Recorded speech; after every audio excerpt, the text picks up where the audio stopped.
les chrétiens suivent la Bible et dans la Bible, il est écrit: vous formerez une seule chair. Alors, qu'est-ce que ça signifie former une seule chair?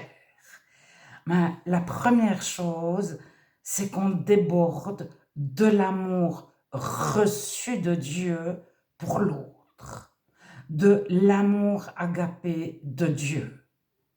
Ça signifie qu'on ne voit plus les autres hommes, les autres femmes. Notre conjoint prend une importance démesurée, mais c'est pas quelque chose de fusionnel. Ce n'est pas non plus passionnel. Ce n'est pas être amoureux. Alors, il y a peut-être un petit peu de passion, un petit peu être amoureux, mais en général, le chrétien est tempéré. Il a la maîtrise de lui-même, il a les fruits du Saint-Esprit, qui sont la bonté, la douceur, les forces de Dieu. Et si Dieu nous demande quelque chose, il nous donne les forces de l'accomplir. Le Saint-Esprit s'appelle aussi le Parakletos. À certains moments donnés dans le Nouveau Testament, Jésus dit: je vous enverrai le Parakletos, le Saint-Esprit.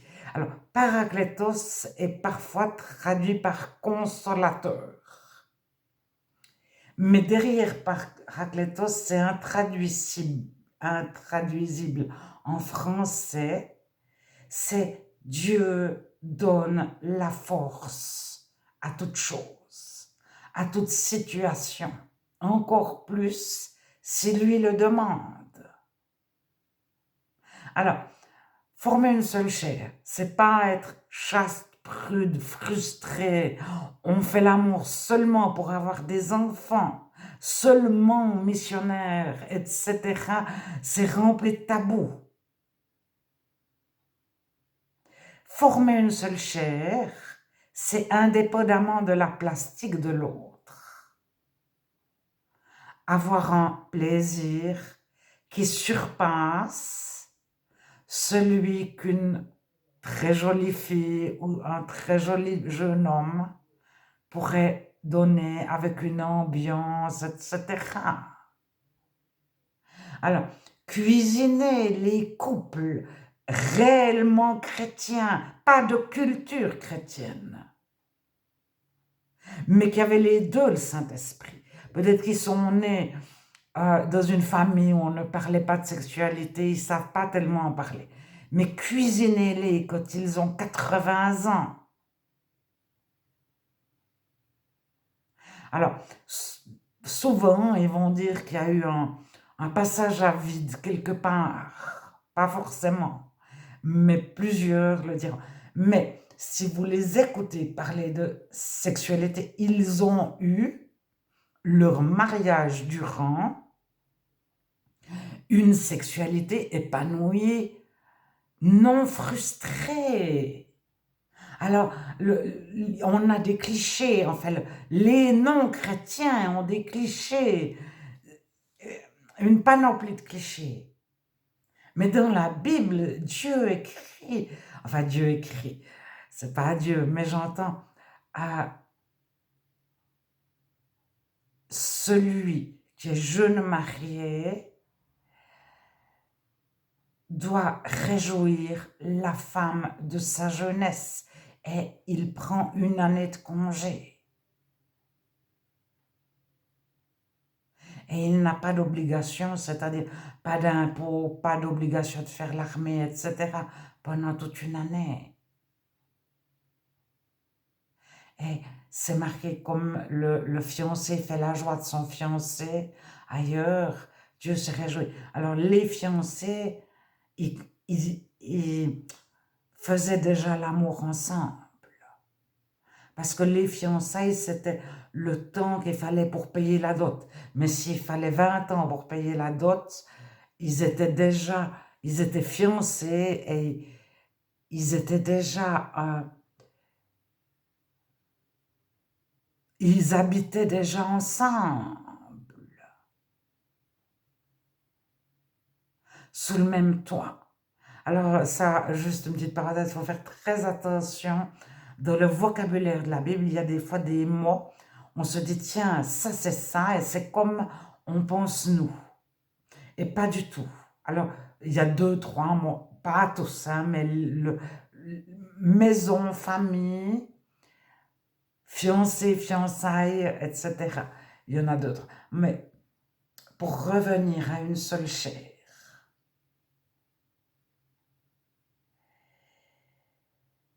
c'est pour ça que les chrétiens aussi, entre eux, sont des frères et sœurs.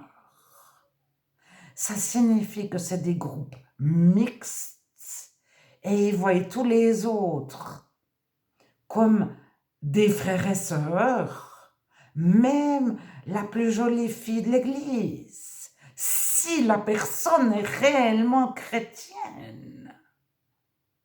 Parce que Dieu y a donné son amour, l'amour de Dieu de son cœur pour son conjoint, et la personne, mais elle déborde de l'amour de Dieu pour son conjoint. Alors elle apprend à pardonner, elle apprend à la maîtrise de soi. Soit elle l'a déjà appris avant de se marier, soit elle l'apprend avec son conjoint, soit elle l'apprendra avec ses enfants, ses collègues de travail, ses voisins, ses frères et sœurs, d'autres personnes.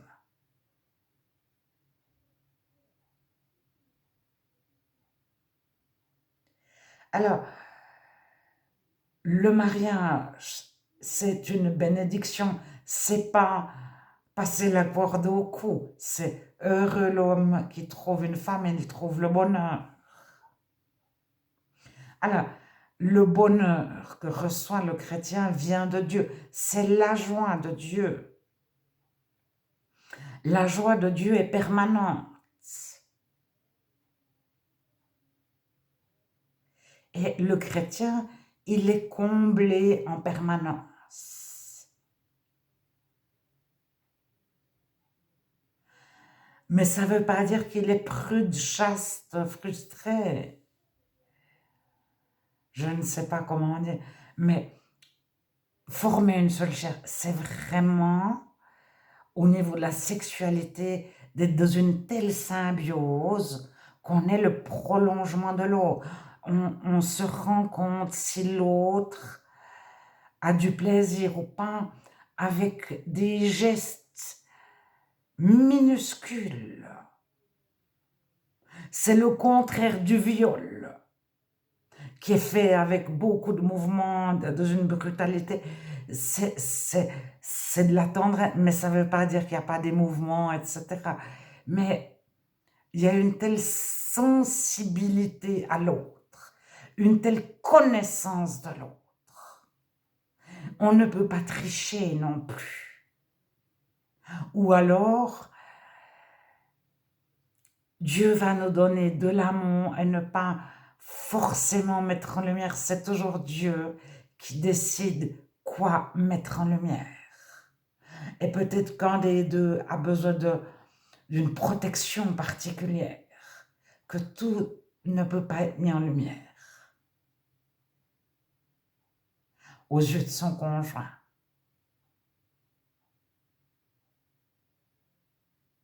Alors, Dieu connaît toutes choses et il donne la force à toutes choses et la joie.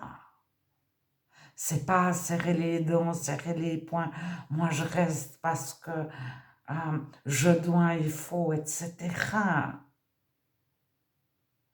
Alors on peut crier à Dieu, j'en peux plus, celui-là m'énerve, celle-là, je ne le veux plus comme époux, comme épouse, etc.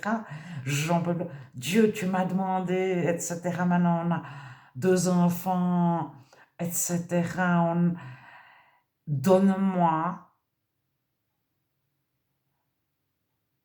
un cœur, un esprit qui correspond à ce que tu me demandes, Dieu. Une façon de voir les choses, Et surtout ton amour renouvelle en moi ton amour pour mon conjoint.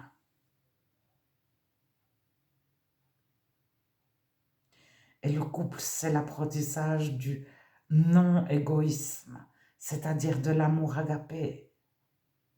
Alors parfois, ça se passe bien dans un couple tellement bien que les deux la prennent avec l'entourage. Et parfois, ça se passe pas tellement bien. Alors, le gros souci, c'est qu'entre un des conjoints est chrétien, il a le Saint-Esprit. Et l'autre pense qu'il est chrétien ou se dit chrétien en sachant qu'il ne l'est pas. Alors, il y en a un qui a pu recevoir une éducation chrétienne, la meilleure éducation chrétienne possible. Ça ne fait pas de lui un chrétien.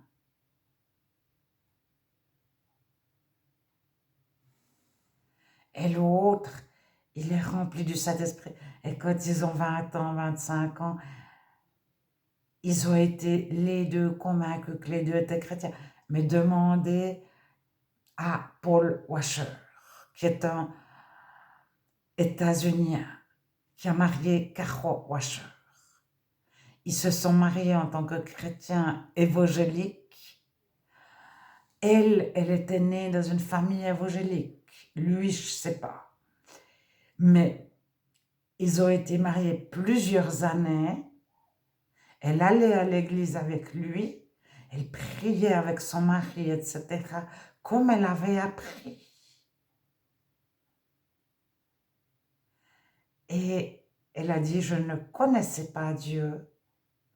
Je me suis convertie, il y a son témoignage, après plusieurs années de mariage. Alors le conjoint qui ne se convertit pas, puis celui qui reste, mais il faut demander à Dieu sa direction, sa volonté, et il va nous donner les forces de faire sa volonté. Parce que nous sommes des témoins aux yeux du monde. Et qu'est-ce qu'on témoigne aux non-chrétiens? Quel exemple on leur montre?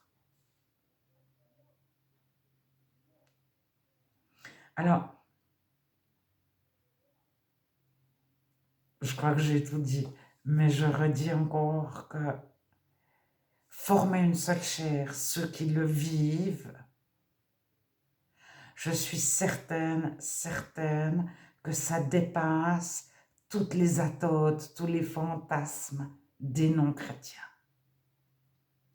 En bonheur, en plaisir,